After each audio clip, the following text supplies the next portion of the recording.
I'm wondering the kind of challenges you, and as well as you, Barbara, that you faced being in the minority of sorts 15, 20 years back when you started this. Well, I think, again, the whole book is about getting men going on this topic. And some men are, and we've seen improvement in that. But I think I have to really be honest and say that until I was into my late 30s, I really didn't care about this one way or the other, right? It wasn't my issue. I was just trying to move up in the corporation. I was at CIBC, and I was trying to move up. Hey, women wanted to move up too. That was good for them. Let them move up. I don't care. It's not my problem, right? It's somebody else's problem. But then what happened was I was successful enough to now become a manager. Well, then I had women and men working for me, okay? And one of the first things that happened to me when that happened was I had to confront, and it's the stories in the book, I had to confront the maternity policy for the company. And I tried to push it off onto the president, a guy named Richard Venn. I said, Richard, you're the president. Why don't you deal with this maternity policy? I'm too busy making money. You got to let me do my thing. And his attitude was, no, it's your problem. You fix it.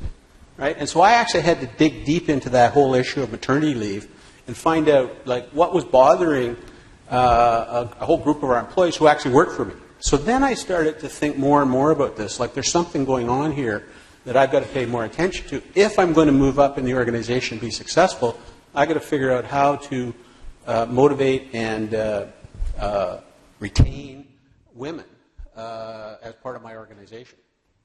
So the area of resistance, see, in this world, you don't get outright resistance. Okay? What you get is silence.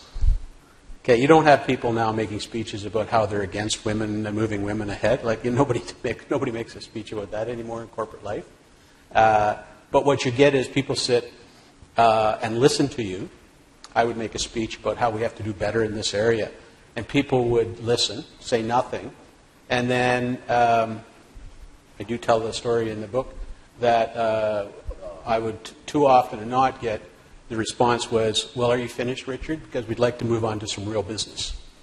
Okay? So this is the hard reality of life, right? Nobody said anything bad. Nobody said anything that they could be taken to task for. But that was not real business. And, of course, my answer was, this is real business. Okay? But then, of course, the damage is done. So that is the world of today. It's better, but that is the real world of today. The silence you have, whether that be in Hollywood or in corporate life, it's the silence that is sort of the nefarious problem now.